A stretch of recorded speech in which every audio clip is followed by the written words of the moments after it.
Good evening, everybody. It's the appointed time for our meeting has arrived. A quorum is present, so I call the meeting to order.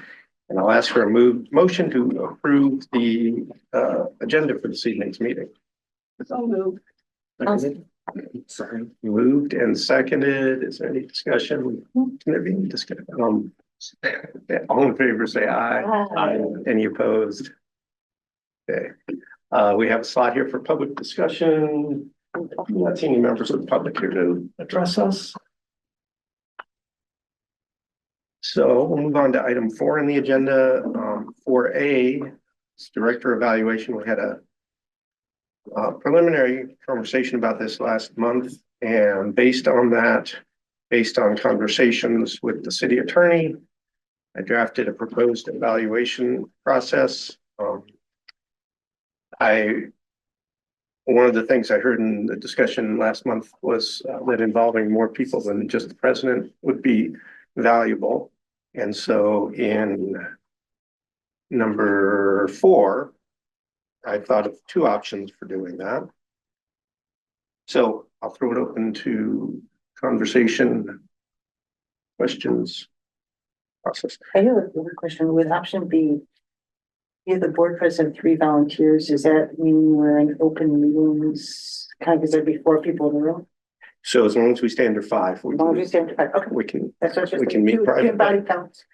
I like option B because it includes the people who gather the information. Yeah. Seems to make the most sense. Okay. You say you like option B? Yeah. Because I didn't hear the rest. Because it includes the committee, the evaluation committee.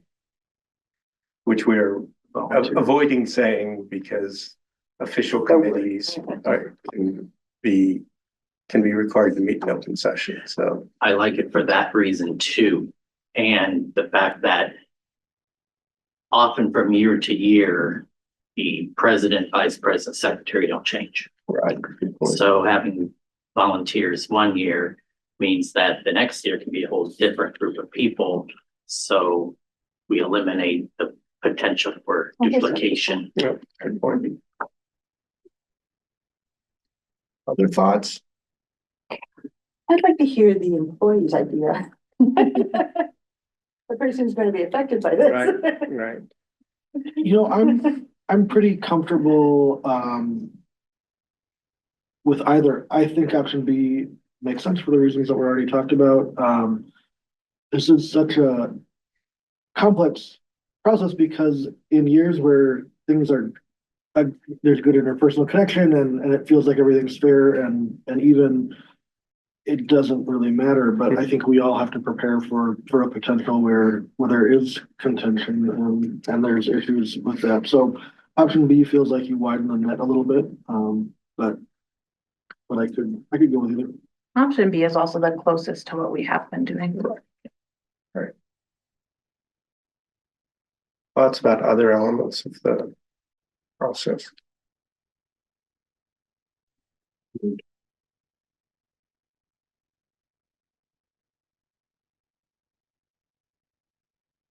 we need to vote on this? We do need to adopt it, yeah. I move we adopt the new evaluation process using option B in number 4 of the proposal process. Seconded. One comment I wanted to make is I did discuss with Eric, the city attorney, whether this should be enshrined as a policy or just be a decision we make. He much preferred this for its flexibility that things, that case is going to be appealed to the Supreme Court. Things could be different next year and the board can adopt a new process next year if they want to. So it's been moved and seconded. All in favor? Aye. And any opposed? Okay, thank you. And I'll just put a cap on that by saying that at least 2 points, I think, in my conversations with Eric, we reminded each other that we couldn't have a good solution. We were just selecting among bad solutions to our, finding the least bad solution. So thank you for helping with that. Our next item of business is to set the calendar for the next fiscal year.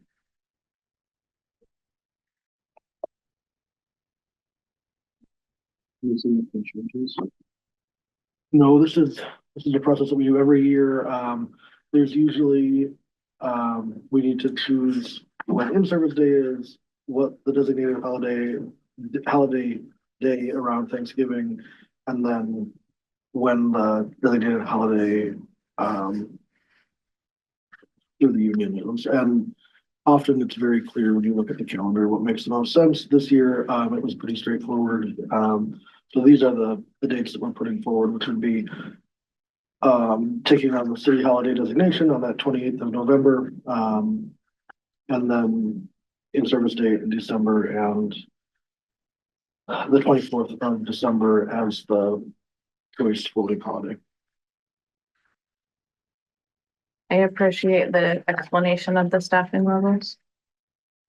That was new this time. I was gonna say, I don't remember seeing that before. It's about the remote drop day. Is that a day that facilities is there always one facilities person on, like, in the building? Like, on Christmas, like, is there a reason that you have to check the remote drop every day? I don't know. Like, it just seems like you could maybe not have skip someone go on Christmas Day, and whatever happens would also be there on the 26th. I don't know, it's totally up to you guys. It makes no difference to me, obviously, but. It's a conversation that I have with the facilities coordinator every year, because I feel the same way, that like, could you just have that day not at work? The feedback I've gotten is that the possible work of an overflow bin or being called sort of in an emergency situation at night because of something going on feels more problematic than spending an hour and a half doing the pickup. They're the ones driving, so it's their decision, but it just traditionally, very cautious. On closed days, we typically have somebody from facilities do a building walkthrough as well. A lot of our systems are automated where you'd get a remote ping if there was something going on, but not all of them. So again, I think the feeling is having somebody from the team come in and be present in the building to check systems is better in the long run than coming back in and having a boiler explode. Right, that makes sense. Do we have any city festivals that are gonna extend our hours into the evenings to participate like we have in the past that cause some significant staff concerns? That's a good Because it's question. not on the calendar. I don't think those dates are set this far in advance. Oh, for this summer, even the next summer? Do we have the, No longer participate in a block party. We're not gonna do it? With the building. Okay. We do lobby service, and that's from leadership. Okay, so we won't. I just remember that. Sort of like throwing it out.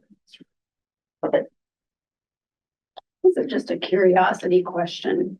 Why have you found that December works best for your in-service day? that is a decision that has been, it's a historic practice at ICPL. I don't remember the original justification. Do either of you? The original justification was that it was celebrating anniversaries of the year, so it's done at the end of the year, but not in conjunction with the holidays at the very end. Okay. But that's just how it's always been. We just talk a lot about changing it. But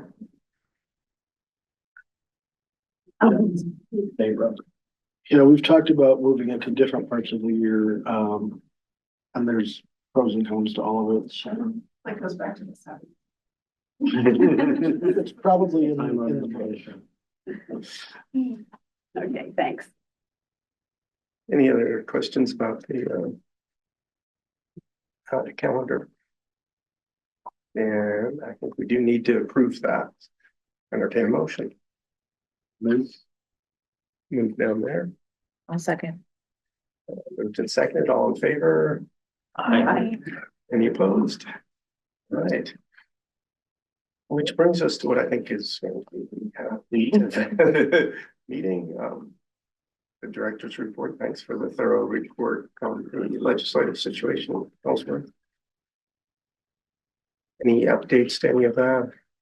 There have been a lot of committee meetings. Some things have sort of been renamed and shuffled. I would say the leadership team has been strategically trying to involve ourselves at the Capitol building, so a number of us have been present for subcommittee meetings last week, this week. Really kind of crowdsourcing our talking points, making sure we're trying to fill in the blanks so other speakers are leaving. I would say the obscenity exemption bills are very controlled. Those would have a drastic impact on, so we don't know what percentage of the collection that would impact, but it would be big.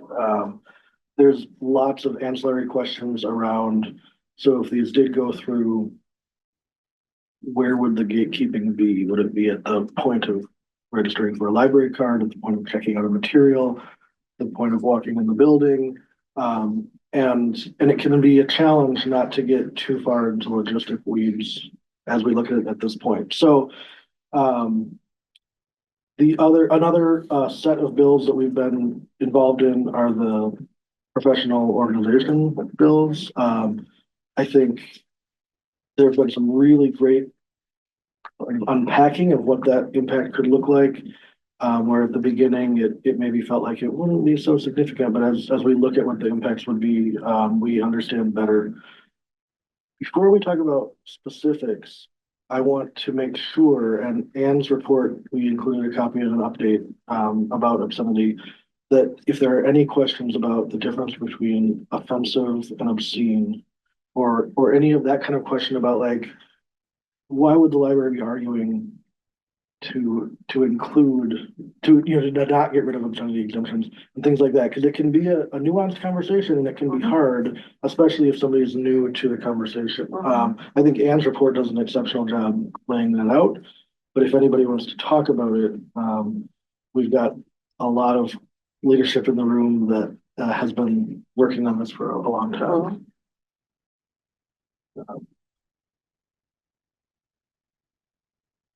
If not, we can try to answer specific questions about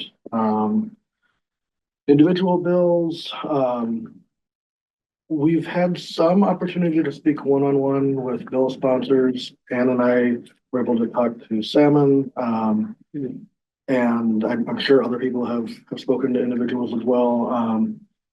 And I wouldn't say it's felt like there's a lot of eagerness to learn from public libraries, but we keep trying, and we keep trying to share that really factual, practical information about what systems are in place already. Can you explain if this passes, what the timelines are for enacting it? Because this is going to be very costly. We're going to have to do huge restructuring. And I'm wondering how many months we have to change our operations. I don't think the current obscenity bills have a date sooner than like fiscal year. I mean, I think that the soonest, I don't think. Some of the other bills did, but does anybody know if I'm I wrong? had the impression that Reynolds' office would have to review that. Similar to how 496 was like a year ago, and then things were not. That was a 6-month timeline for anyone who wasn't in it.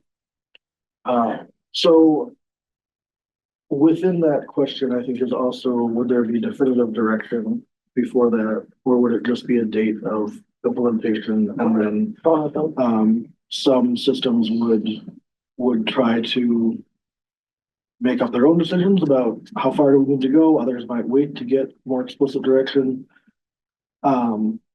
If the current drafts went through, I don't really see a path forward without closing the building. Right, I just don't know how we do this, right? The library would be really in danger. Is the city concerned about the liability on this, since the cities are also going to be put under a big stick? I sent all the bills we were watching with summaries to city manager's office and Eric Gores and city legal late last week, and said, we're watching these, if you have any feedback, I'd love to take it back to the board. I haven't gotten any distinct feedback on it.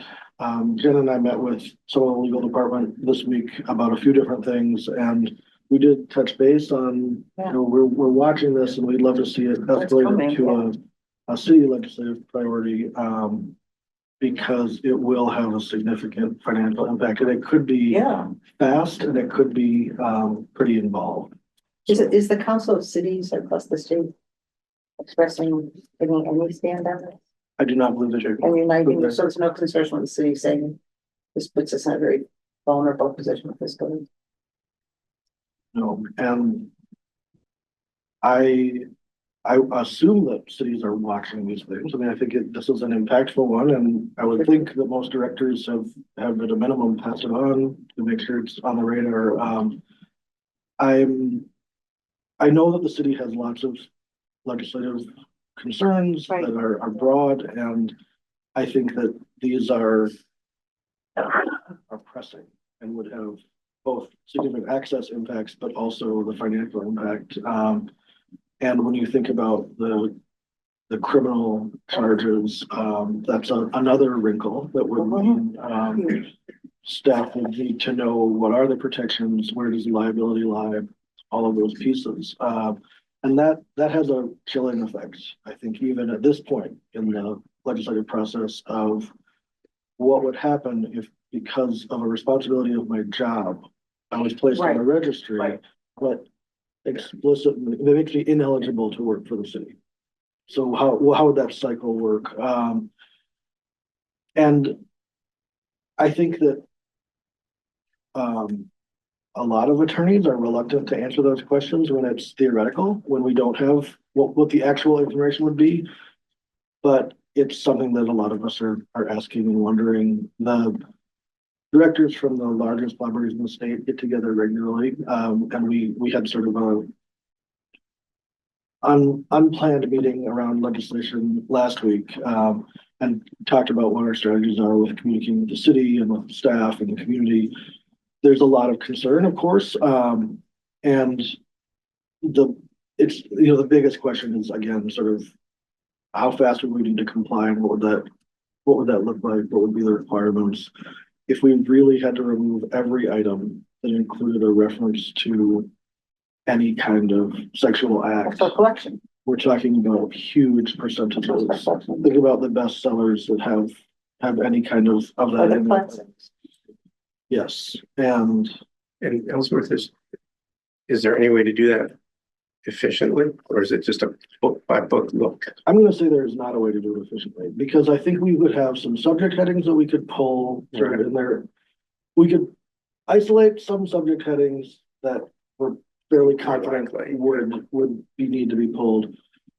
But I think about not knowing what the real limits would be. Would a picture book that has two adults hugging, would like where are the lines?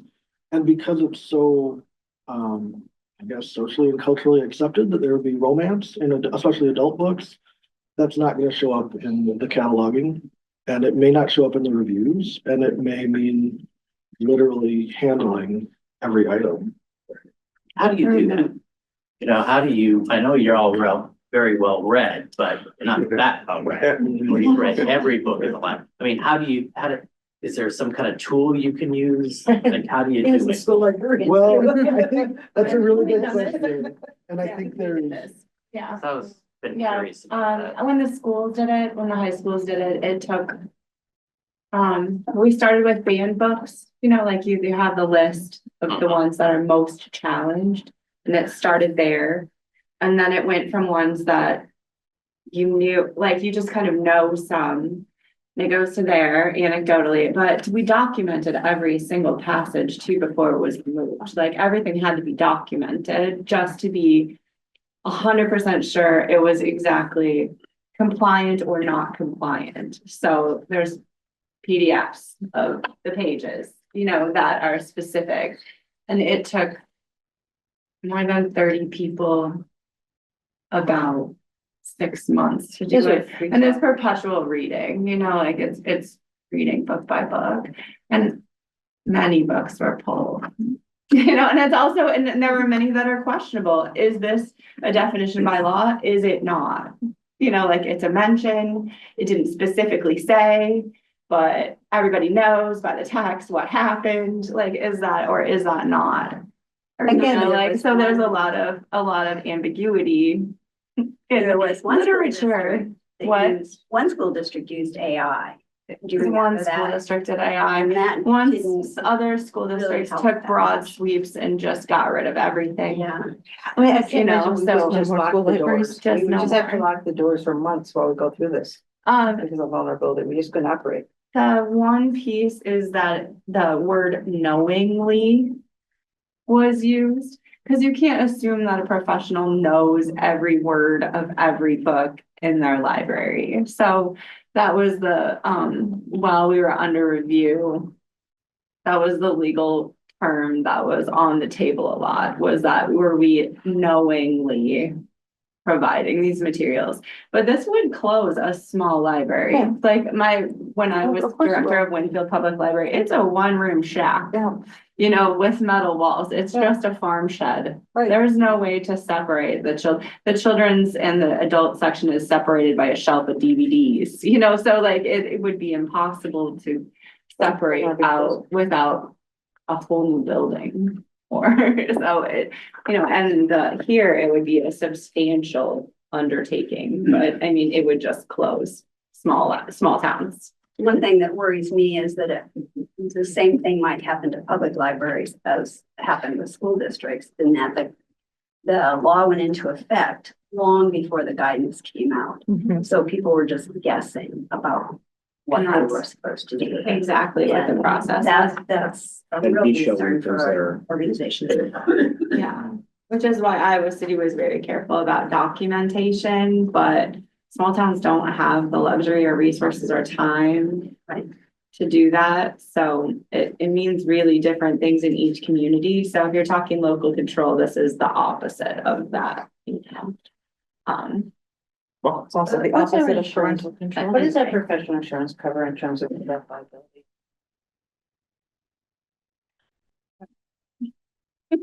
Because I mean, there's a good chance we'll be a test case. Mhm. And we need to know who's covering this defense. I don't know if Senate File 347, which is the one that says that you will eliminate the ability to purchase anything that the sexual act described in it or visual fiction will get any legs. But the obscenity exemption, Right. removal of that will. I think so. I would argue that nothing in our collection is obscene. It meets the Miller test. Right, So what we have to kind of figure out is how much we want to test that in court. right. And what are the Because I'd go to bat for anything that we go out. Right. And I think we would win, but how often do we want to do that and how much money would that? It's gonna be costly, right? We gotta decide to do it. That's why it's interesting to see what the insurance will cover versus what we have to do. And what we have to do defensively versus proactively. And we have small scale experience doing by hand assessment through diversity audits and some other special projects. But I think it's the scale of this kind of project would be just devastating to workflow. And the idea that we wouldn't be able to have people in the building while we figured it out Yeah. if the issue was exposure. And that's a significant blow to many parts of the population. I wouldn't be surprised if vendors start putting out tools for this that you can purchase. That means that you're sort of trusting that they're gonna apply the right level of rating or whatever they might do. I have concerns about even our general circulation model. The bulk of our circ is done through self-trips. Right now, that's fine because our policies are if you have the card in your hand, you have the rights and privileges associated with that card. If we were, for example, to have minor cards and adult cards, we may lose that opportunity, and that would mean a change in staffing model, probably a change in the physical checkout desks because they're not big enough to handle what the busy times of day would look like. And the impacts are deep, and I think that we would probably be a test case. I think that there'd be swift action, and that's going to be miserable.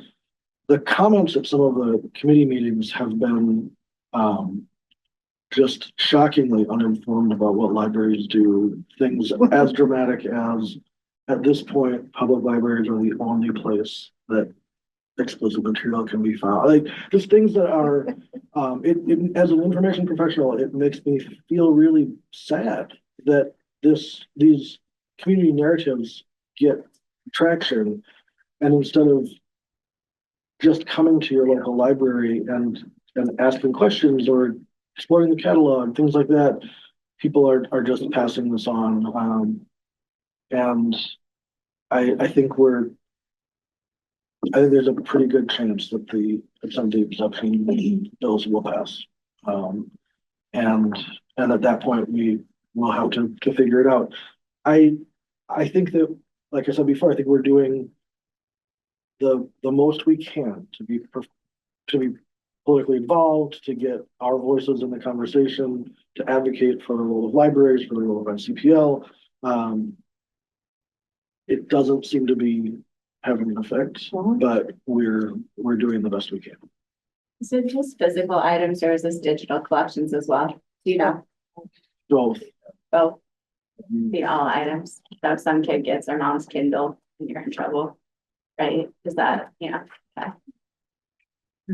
If the obscenity exemption is removed, I think we're gonna have a difficult policy discussion. I think we could argue that we have a collection policy. We don't collect obscene materials. We're finished. That's the end of the story. We'd have to assess the risks associated with that, which we probably would get sued. I think it would be extremely likely. So that's a discussion to have with the city about. Do we have other allies beyond the city? Like, is the ALA going to stand behind it? Do they have any resources or? Because I think we're going to be put in a really tough position here, and we're a national test case. You mind? No, go for it. ALA would like to give legal and lobby support. ILA is sort of slowing that down. I think that they need to give it to a specific library. If they had a library that was interested, I bet I could connect you with some people.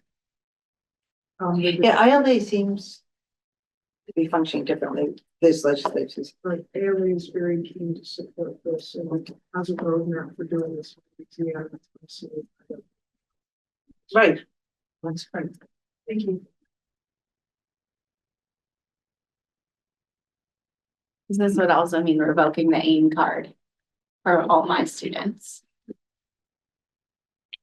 mean, it would mean dramatic changes in outreach, bookmobile, everything that we do would be impacted. And until we understood, so some of our electronic resources, we can select sort of titles within. Others are more packages. There may be services that would just have to be cut. I wouldn't be surprised if publishers get a little more interested in this legislation as it moves forward, because you think about throughout Iowa, how many libraries are buying the bestsellers that would no longer be eligible for circulation. In one way, individuals would probably buy them more often, but I think there's also a lot that just wouldn't sell. So I'm pretty sure Penguin, Random House, and HarperCollins are already involved in an SF 496 lawsuit at this time, so that's still pending. But since they got involved in just school libraries, I can only imagine they would be involved in a statewide, all ages. Di was on my presidential advisory committee, was again looking for a library to support this thing, Penguin Random House. Yeah, and I know that they're already involved in, they're already involved in some legal issues with past legislation, and this is just an extension of that legislation, so I can only imagine they would continue. Do you think they've got a sense that the larger libraries in Iowa could unite on some of this, whatever policies are decided on, if we were consistent across the state with the larger libraries, or is it just a diversity in opinions about other area? that was one of the things we talked about at our meeting was one of my questions was, should we try to get board representation together, because the board can do some things that the libraries can't. It felt like there was a lot of diversity in sort of individual responses, but I'm not sure that if we revisited it with a more concrete proposal, I think that there's potential. And Would that give us strength or would that actually just complicate things? Because I just think the test case is complicated. yeah, it's hard because the relationships in that group are very strong and we come from very different areas of the state. So what works in Council Bluffs may not work for us. Versus, And so IUPLA is the group that I talk about the most often with this group in terms of Iowa library meetings, and that's the 14 largest cities in the state. IUPLA, I'm not sure has ever released like a joint statement or something with our name on it, and as far as public facing. So I don't know that it would be damaging to have just a subset of that group that maybe come from more similar communities or even the same size communities. We could still try to find a group to work with to further a message to sort of amplify it across the state, even if it wasn't the full group. And I think there's also potential to request the city attorneys meet with, a group of directors or boards and kind of get an idea of how different places are approaching at this point. And I'm open to facilitating any of that the board would like. I think that if I pose that question again to the group as far as we try to create a joint statement or something like that I think there'd be active conversation. There was a document started that we're sort of putting talking points and thoughts together around, especially the obscenity exemption bills. So I think that there's certainly possibility for some joint work. We also always have the director group from Johnson County Public Libraries. Right. There's a variety of sizes, a variety of political leanings in the communities, but that's another group that I meet with very regularly. We have the corridor librarians, which are sort of a newly formed group that gets together. So if the idea was we want to make a group statement, there are a number of options. I just think we need to start identifying who our allies are in this. I think it's a really good idea, and I think we need to be proactive instead of waiting to see what happens. Better to know the lay of the land, at least know whether we have allies, whether we're going to be on our own. Where do we stand? It's not too early to have that conversation. And I think there's two conversations. One is that we've been talking kind of about operationalizing it, the cost and physical part, but there's also just the societal values, and maybe we have allies through the ACLU or through other groups that we don't understand the philosophical part of this. I think if the goal were to make a statement that would influence legislation, which I am not optimistic could happen, I think around the state would be extremely important. Frankly, there's nothing that Iowa City can say that will make a difference.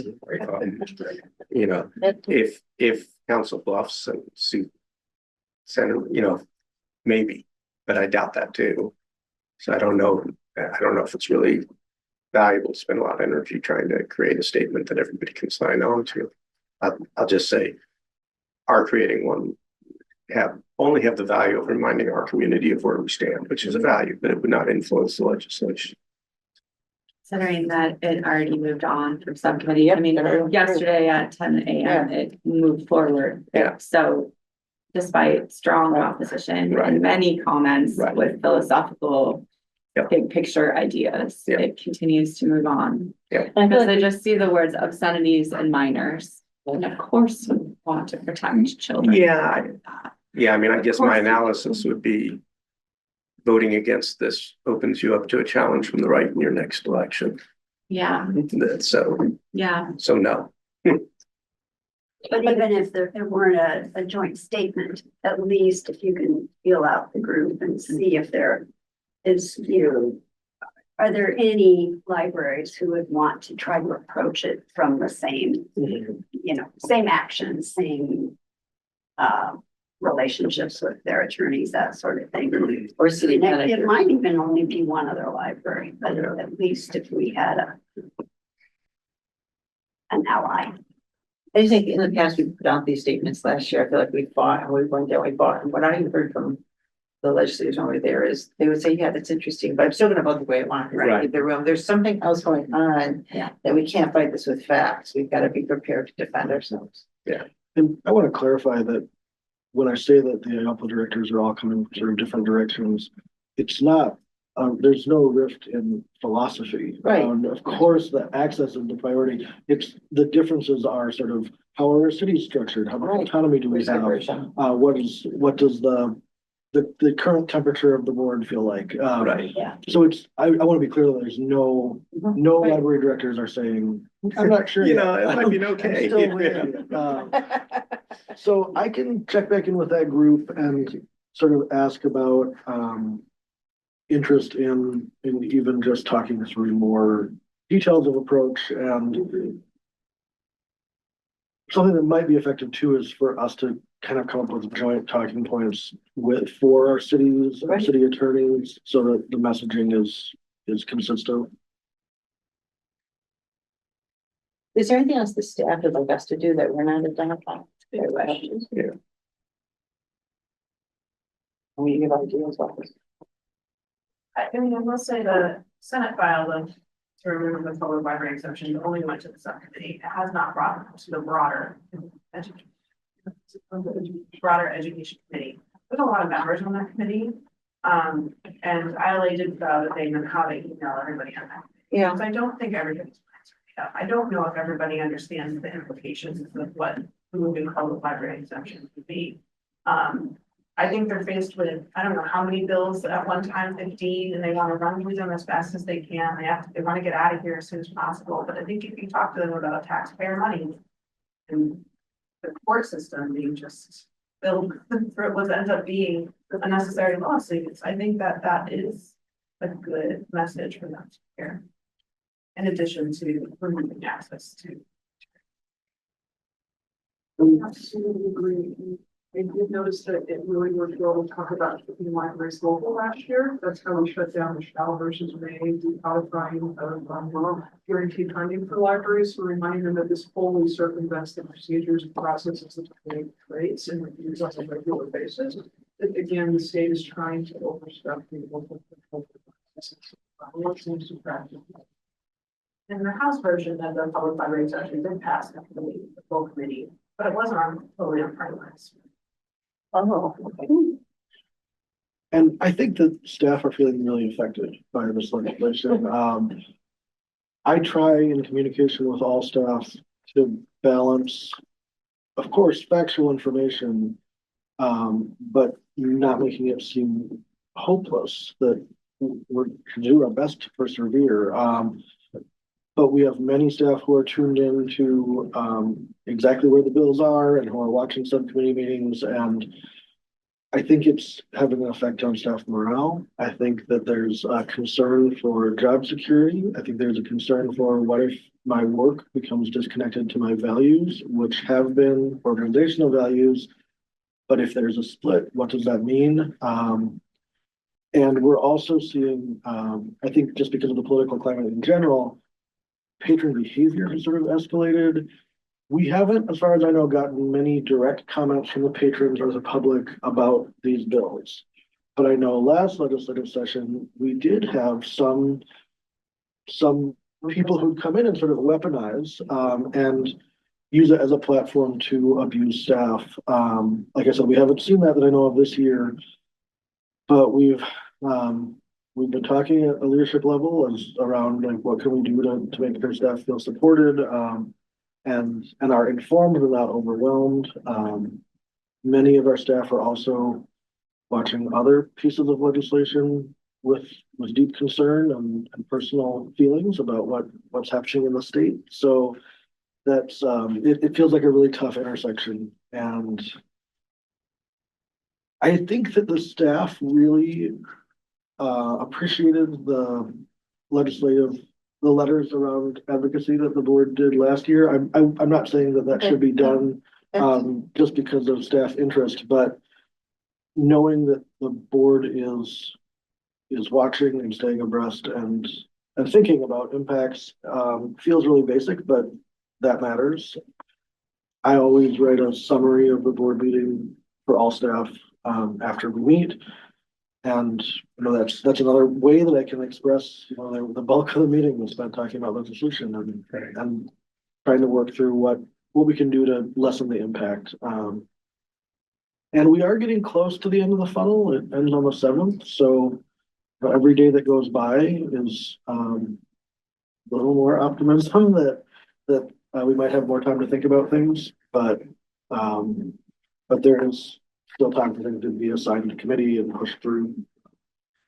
The library levy related legislation has not advanced very far. So I think I don't know if it's technically too late for it to move on, but we'd be cutting it close there. It was really promising to see bipartisan support for that idea. And I thought both were written in a way that made sense, even the one that had a little bit more restrictive language. But those two have not progressed. What about that enrich Iowa eligibility? Is that, I didn't follow that one. Keep you up to date on it. Yeah. So Sam and Andrew were there. Do you guys want to give an update?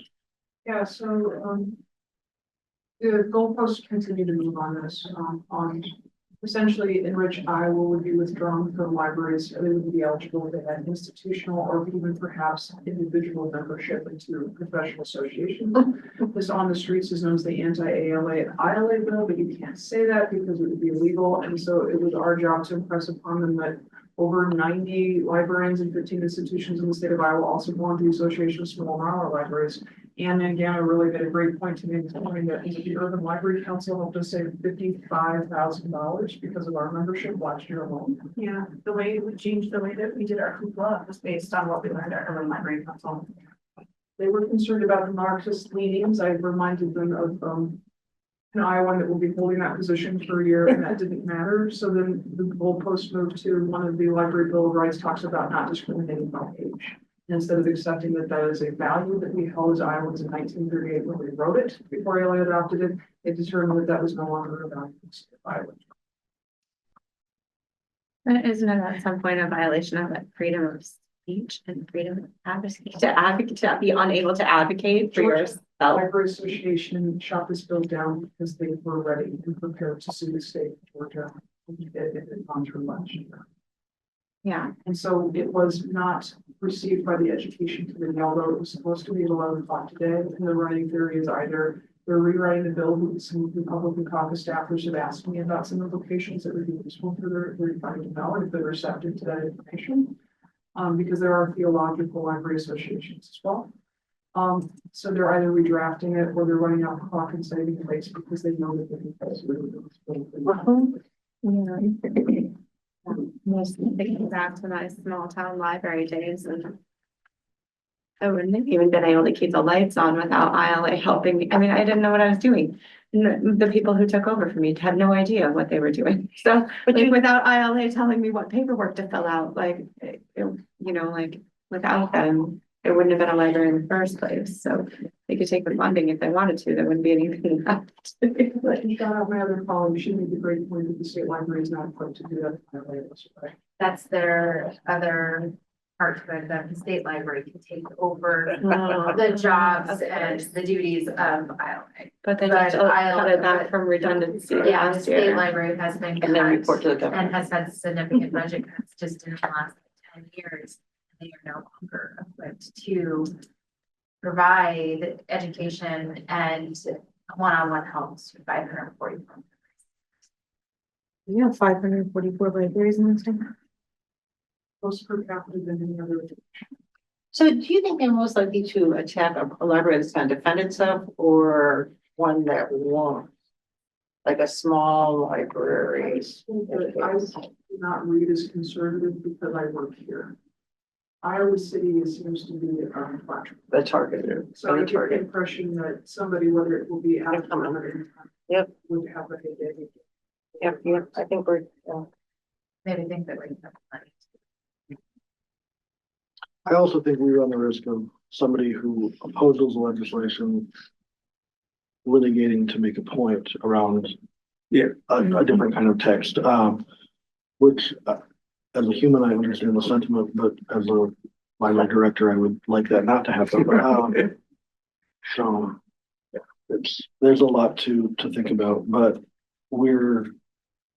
Jen and I met with some staff from the city legal department this week, and one of the things we talked about was go back through with us how the city sees staff involvement in political process and what is within the box and what is outside of the box. And it was a good conversation. I feel like they took our questions really seriously and they gave thoughtful answers. So we're gonna keep talking about that at the leadership level, and I feel really strongly that everything that we're doing right now fits well with all expectations. We're really sticking to facts, and I'm seeing it as educational and not lobbying. We're going to a subcommittee meeting to give context and factual information, which is different than standing up and sharing a lot of opinion. What about board input? Is it better for us to communicate as a board, or is it okay for us to communicate as individuals? What's the best approach to making, well, I shouldn't say making an impact, but what's the best approach to voicing those facts? I think it depends on the vehicle. So I think if you're making comments in the bill book, those would need to be individual. I think if there was interest in a joint letter to the editor or column somewhere, having that be from the board could be really powerful. So I think it just depends. Maybe there's different audiences too. One is the legislative, one's also our staff. In our community. Right. So you might do it in different ways. And I think it also can be a really great opportunity for staff and trustees to work together. So if community group wanted an update on legislation, having a voice from the library staff and a voice from the library board, not only would be an indication of solidarity and collaboration, but also would allow the trustee to say the things that the library staff may feel constricted in, and still be able to, with authority, give that factual information about the day-to-day operations. And sometimes the questions that come up around this legislation are around like really minute details about how the library works. So tell me again, do you hand the card to the person working to check out the materials? Do they scan it while it's in your hand? Like things that you feel like, okay, like we can answer these, but it feels like there's bigger topics that we can be talking. Also, you can encourage them to go to their library. Yes. When's the last time you went to it? Like, why make policy if you haven't been to a library policy? But again, I think you're trying to take it from a rational viewpoint, and then I'm not sure that's what this is about. Oh, I think it's quite rational. It's just about being reelected. Okay, right. It's a different rational angle. strategy. It's a different angle. So This year, there's been language that I didn't hear last year from, I would say, library supporters, emphasizing the library voluntary inquiry. So the messaging includes sort of like, if you don't like it, don't go. That's not messaging that I'm ready to adopt yet, but I think it's, it's a valid point. We sort of say that in different ways as far as we collect broadly and you have the invitation to access what you'd like and leave what you don't. But to sort of put that phrase around it feels, I'm a little nervous to see where that will go because it feels it's a little exclusionary, and we've worked so hard to lower barriers for access And there's the fiscal response. and to be here for everybody. So I'm not adopting that yet, but I think it's important that we pay attention to that kind of shift in language, so that we're ready to respond when it's our turn to talk. But I think it almost sets the stage for someone to say, yes, but we're taxpayers and we're financing it. So like, Yes. the response is so immediate, we want to avoid that. Right. I agree. looking, So how, sorry, go ahead. looking ahead, are we seeing in Iowa or in other states where this has happened, changes in enrollment in MLIS programs? I don't think so. Not that I've heard, but I haven't seen that data. Does anybody else? See it? But yet, we do comparison for being on the this here it has its largest student body it's had its history. Well, that's positive. Like with the IMLS programs, there's every year, there's like a constant narrative of we're coming up on a wave of retirement. So this is a great, it's always a great time to get a library degree because there's gonna be all these jobs open. Yeah. Yeah. And I think sometimes too about, we make some assumptions when we think about librarians in terms of political beliefs and where they would align on these issues. And that's not true. There are people who get MLS degrees who represent a range of beliefs. So part of me wonders, as the shift in different states, will there be more people coming into the field that didn't feel like they could be part of it before? Which will have an interesting effect. But two things I'm thinking in response to what you're saying, some of them are muzzled. We've heard that from people working at the universities, and their jobs would be on the line if they speak up in college, and we know that's valid. But they'll be punished. But the second thing is, when we look at allies, we have Lucy over there, who was on that board, who, while she can't always, she has to respect, we have to respect her position. She's a wonderful ally. I'm just thinking like, we're seeing, especially in rural areas, shortages of every profession right now in Iowa, so I don't think that's gonna be an issue here in Iowa City, but if we're looking at libraries in 10 or 15 years in the state, are there gonna be librarians to work at them? Or we need librarians in the libraries. Right. Well, that could be, let's just not require librarians. Some of the impacts of these bills also will deprofessionalize positions. I mean, if we don't need someone to curate a collection, but we need someone to check a list to see if that title is allowed to be purchased, do you need a library degree to do that? It already happened in school libraries. Yeah. It already happened. Yeah. And I think I included the DAS changes to state library reporting as a piece of legislation of interest, because I think we have to pay attention to where are those changes leading? And are we looking at a possibility of no longer having an accreditation system in our state? Right. Or We'll be accredited. because those also drive the types of positions that we require certain education or experience for. And those standards are something that I regularly reference when I'm talking to the city about staffing levels, about what, why we might need to replace a position with a late position or make changes. And I think in Iowa City, we are not at a risk of like a swift and simple change if accreditation went away, but other communities might be. And I cannot speak to what future city management or city councils would look like. So those aren't getting much attention. And there were some changes last year too that I think just didn't rise to a level that people were worried about because there's so many other things. But we know there've been some retirements in the state library, and it doesn't look like things are going to be filled right away. There's been some talk of restructuring, and I think it's something to watch carefully. So how will do we have a system to keep updating the board between now and our next meeting? Because this is a pretty hot season. Yeah, a lot is gonna happen between now and the next. Yeah, I mean, we can. I just think we need to figure out some system because we can't wait a month to just watch.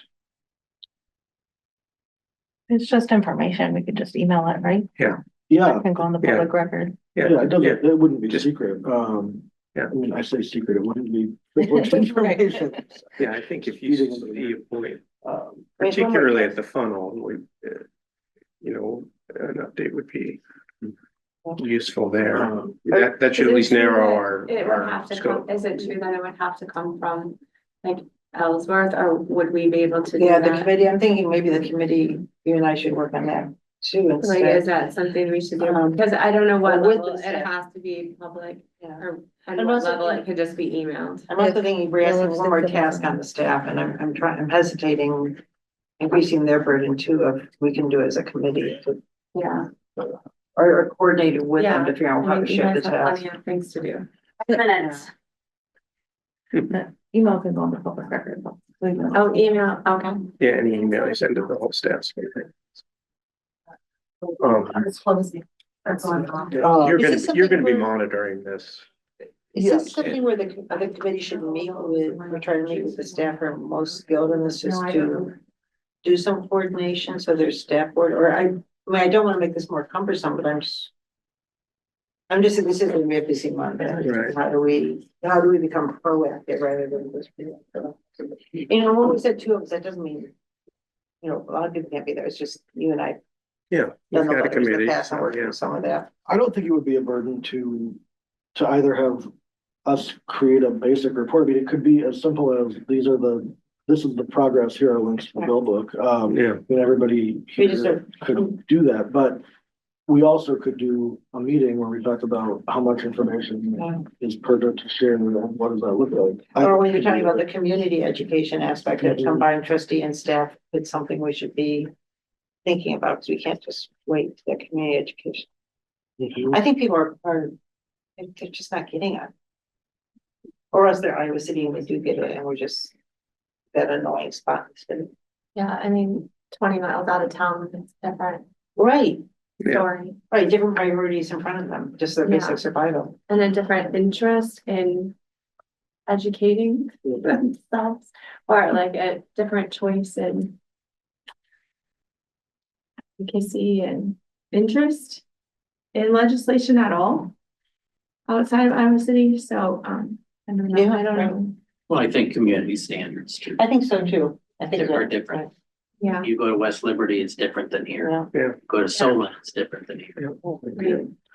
So, What's the preference? I mean, because like I said, we could create an update, if you want to try, I mean, realistically, between now and the end of the funnel, I can only really imagine one meeting. I just think your team's most knowledgeable. And is that information you're gonna be You're- putting yeah. together anyway? Sam, and they know there's no. yeah, And Angie, It's an important point to make too, that so many libraries around the state do work to us. yeah, Like we are the standard, they don't talk about doing it, it's its own thing. I'm Right. city is the standard, I'm saying that because a small group of librarian. I just want to make sure that like folks Yeah. understand the gravity. well, I guess maybe your opinion, would it be more meaningful if it came from a joint board and staff comment? I don't know. Would that be helpful? Would that be meaningful to staff who's not in the room? or how does the whole board even feel about only someone Or how the board speaking on feels it? about it? Not everyone's expressing it. So I think, we've got an advocacy committee. I think this is a good opportunity to use it. And I would actually look to the advocacy committee to recommend an action. And I'm hearing reassuring staff that we're paying attention as a very high priority, and then maybe educating community. But maybe the two of you and whatever staff could just have a conversation and then email the board. We can always do an emergency meeting or anyway. I think there's a yeah. third part of that too, of just the lobbying advocacy potential. Yeah, You know, if there's something that can be done. I mean, I think what was brought up earlier about the difference between education and lobbying is Mhm. gonna be relevant here, what the staff can do, and then I don't wanna assume that we have a big consensus here either, and how we feel about this across the board, so. Well, as I say, we can, if the advocacy committee comes up with, here's Yeah. something we think we should do, we We can, can respond to specific recommendation. yeah, yeah. Does anybody remember if they saw or heard from trustees in the subcommittee meetings we've been in? I don't know that The one that we were in had one trustee that's. a trustee spoke. Okay, That's interesting. just for context. That's interesting. The different style of community. Shall we move on to the collection services department report? Can I go back back to the one more thing. Absolutely. The minors at drag shows, we can talk about that specific bill. Where is that? Because it affects our story time Yeah, program.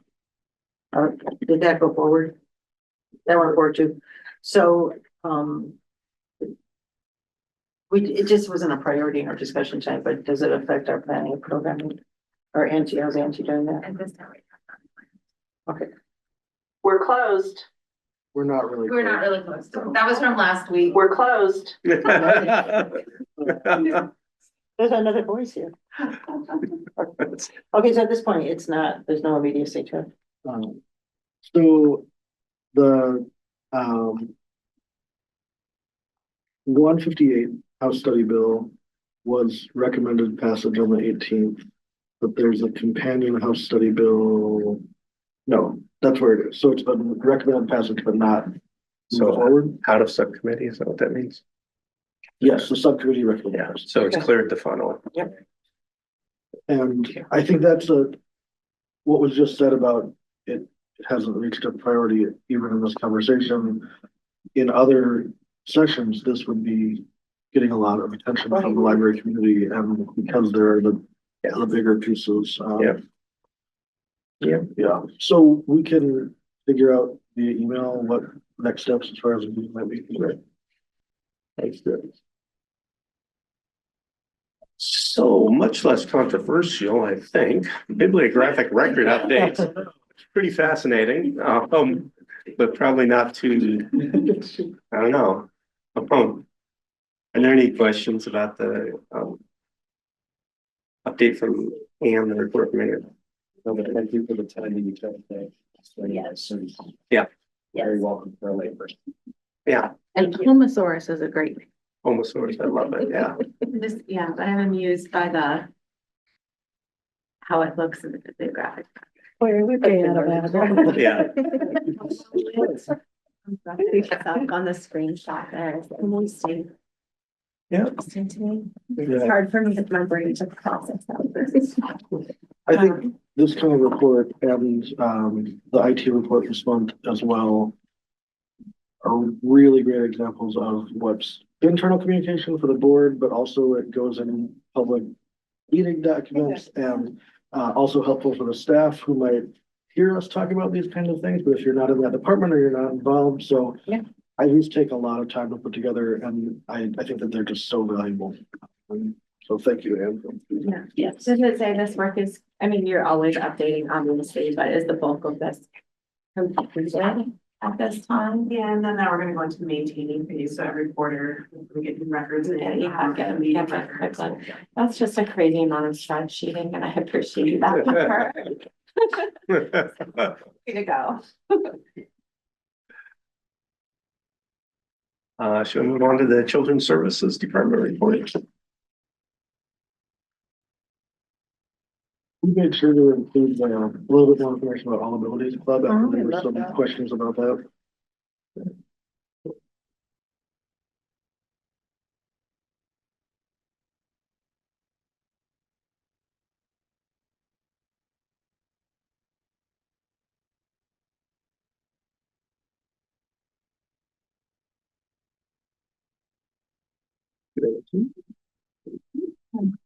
One, so I didn't pay attention, sorry. What? Yeah.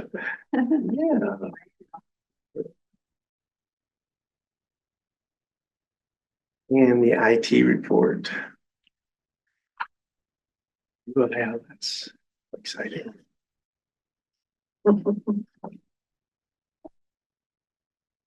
Is that something like?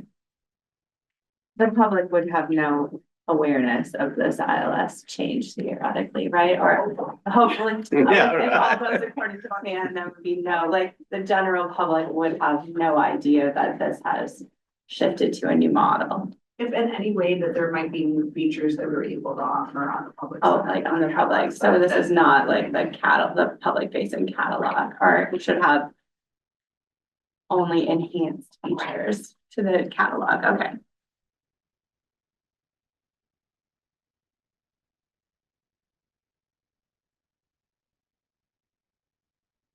Oh, that closes soon, next week.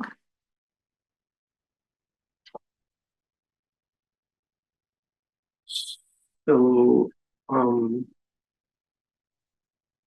open source product, would it get into the process because there's a vendor that supports it that would respond to the RFP? So how it would get Yeah, there's there? a couple of them that different companies manage. Yeah. And they offer the ability to, they can code more for us, or we can code the different modules. Right.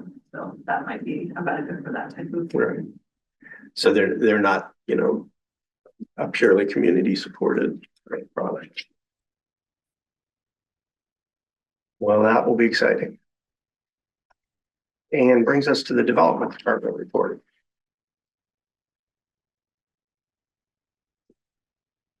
Any questions or comments? I think it's brilliant to have the fundraising event outside of fundraising event season.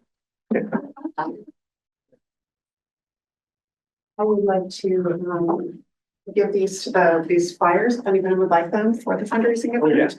So you have some items on hand if you'd like to share them with people. We have about 60 paid tickets at this point for the event. We're hoping to have about 200 people at the event. 100 would be nice, but 200 would be better.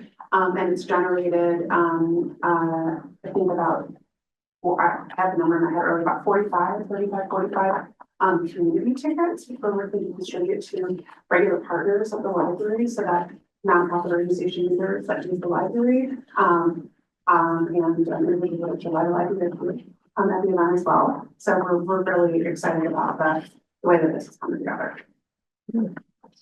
Yeah, this planning process has been a good opportunity, since the library hasn't done, an event like this. Since I've been here, we had the COVID suppression of this kind of fundraising. Katie and I have been able to sort of learn together, how the implementation of some policies happen, and it's been good, because I think that the next time we'll have it fresh in our minds. I think I'm really pleased with the ticket sales. That's surpasses what I was expecting at this point, and we're hoping to see that continue to grow. Yeah, it should be a great evening. Yeah, hope to see a lot of you there.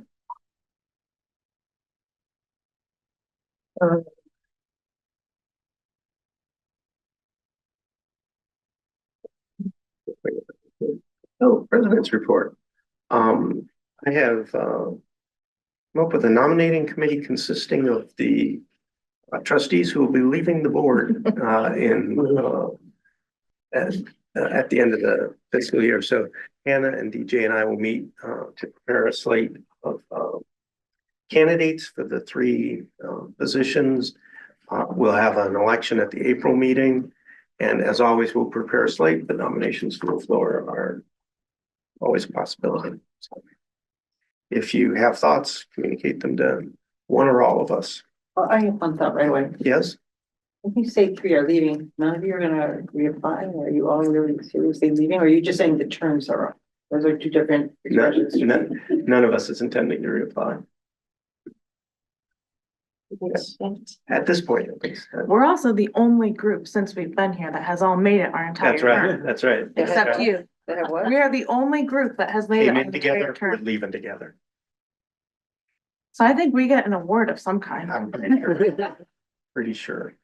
Free books. Free books. Do I have to- No more fines. We're winning. Well, I have one more comment. Yes. First thing, I'm not thrilled to hear that all 3 of you are leaving, but I'm just, okay, as we think this through, if we know we're gonna have 3 openings, we might encourage friends for attorneys to consider joining the board this year. Yeah. If anyone knows an attorney, Yeah. in the past, we've I have always had an somebody to attorney on recruit. board. This is the first time we don't, because the city attorney's responsibility is different than just having guidance on the board, and we don't select board members. However, this could be a challenging moment.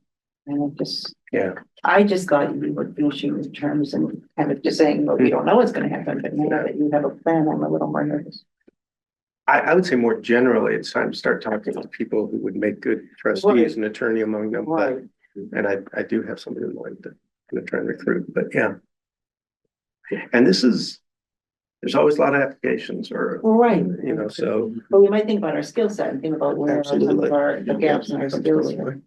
And if any of you three were to change your mind about running again, Yeah, I think that we are in an unusual environment where typically in my time here, the council feeling has been, we want to give lots of people a chance to be involved in government.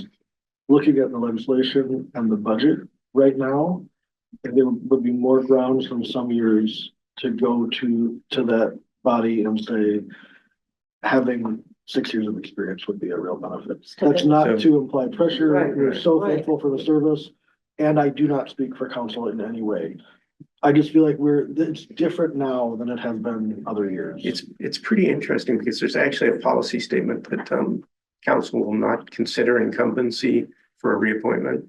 But every time I've heard them talk about it, they've talked about spreading it around. So, yeah. That brings us to announcements from members. Are there any announcements?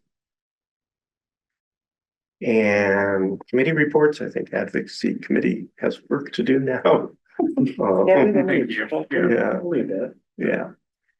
Finance committee. Still trying to meet with the foundation for its finance committee. Yeah, we'll find a date that works. Even if it's just two people Yeah, or on both ends, yeah. I think that's fine. Yeah. Just me.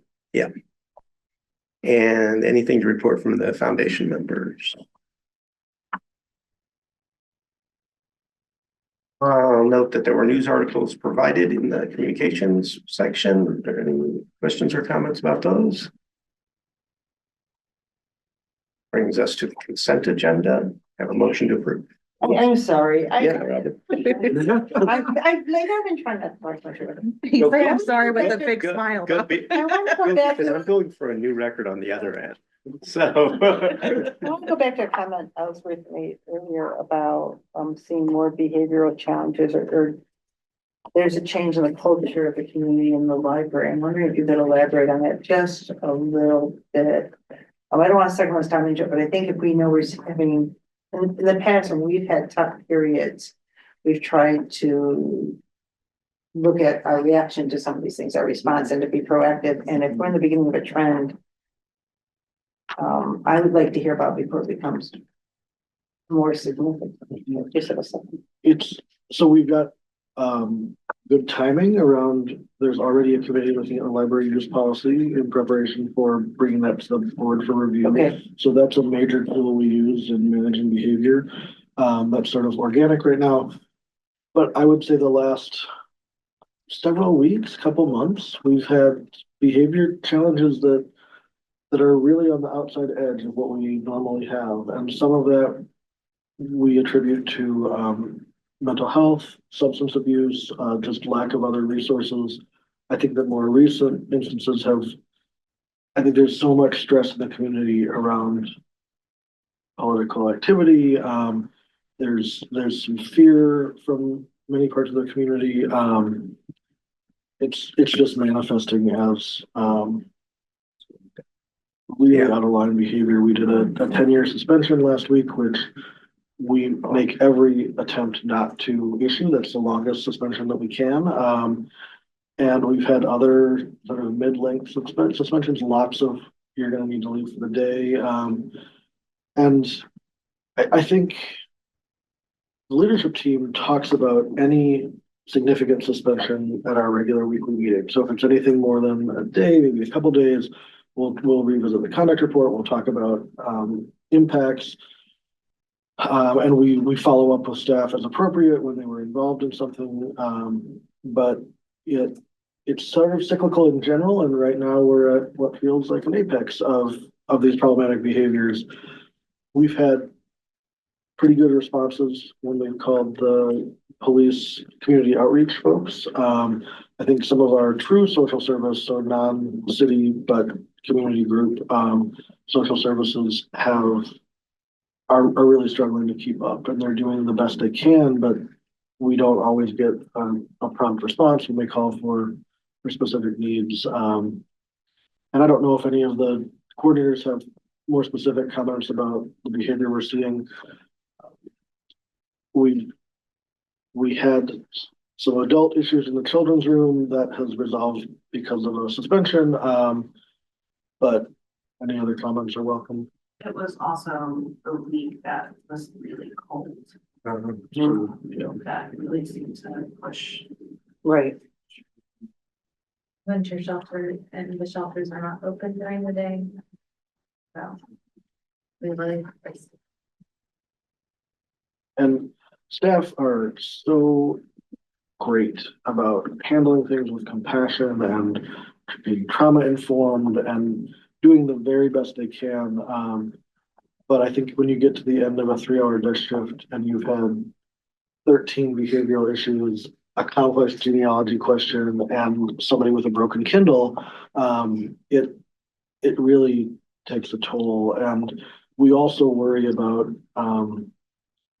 loss of support from higher need library users who come to do what we might call more traditional work at the library and navigate with us sort of the complexities of all different types of needs and behaviors.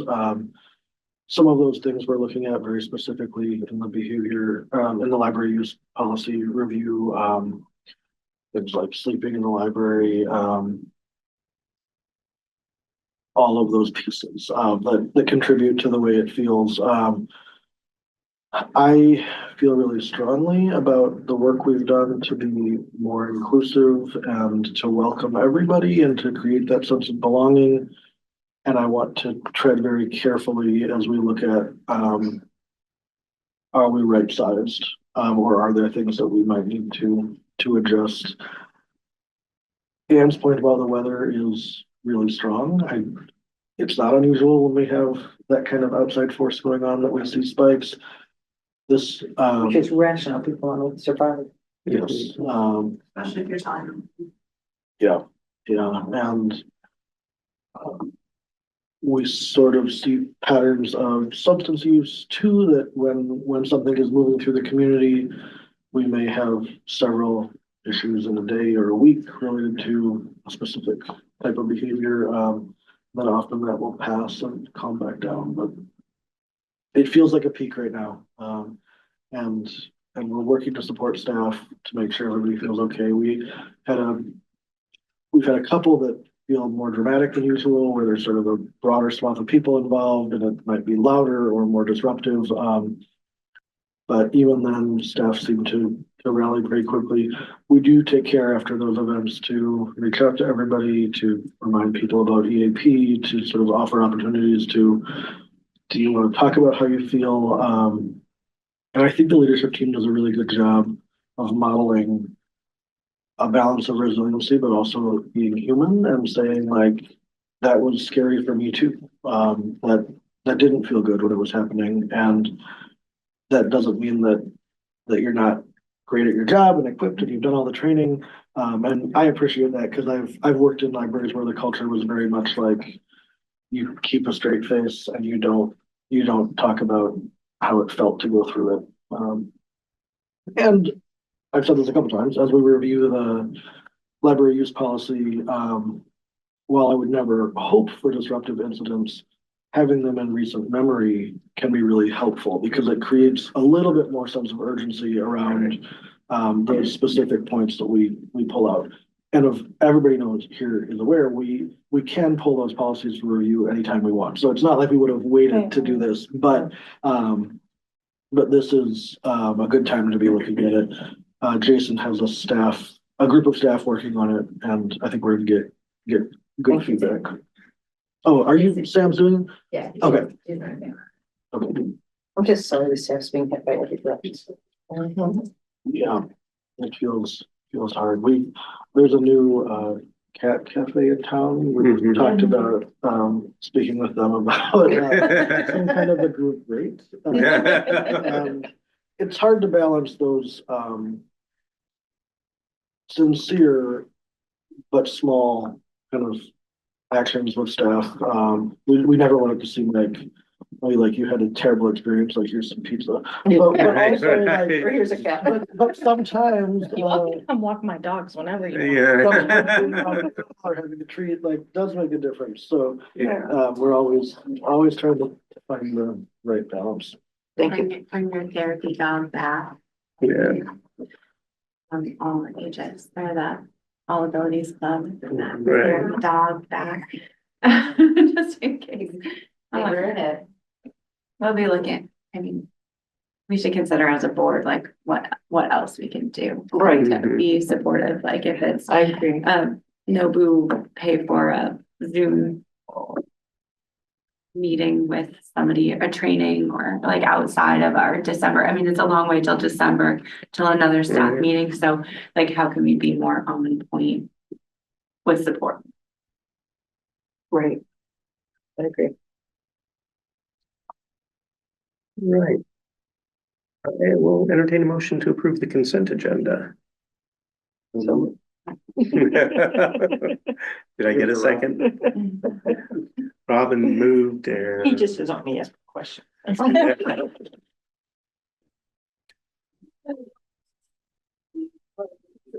Jim, did we get a second?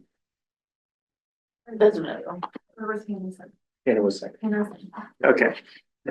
I didn't say anything, but I will second. Thank you. All right. If I'm forced. All in favor of approving the consent agenda? Any opposed? Okay, let's take a quick look at the agenda for our next meeting. The director evaluation now will just be me saying we did it. It's done. We'll have a 6-month strategic plan update. Review the second quarter financials. We'll look at the library use policy and have department reports from adult services and community access services. Having reached the end of our agenda, I adjourn it. Asking you. The chair recognizes Ellsworth. Acknowledge the passing of Janet Freeman, Oh, who was yeah. a board member and a really cherished member of the library community. We are sorry for that loss. I'm not sure if the board has done anything in the past to acknowledge passing of trustees, but even if all it is mentioned in this meeting, it feels important to do so. This is also from Janet's collection. Yes, Janet was a donation from Janet. Yeah, so let's note that. And meeting stands adjourned. You know, just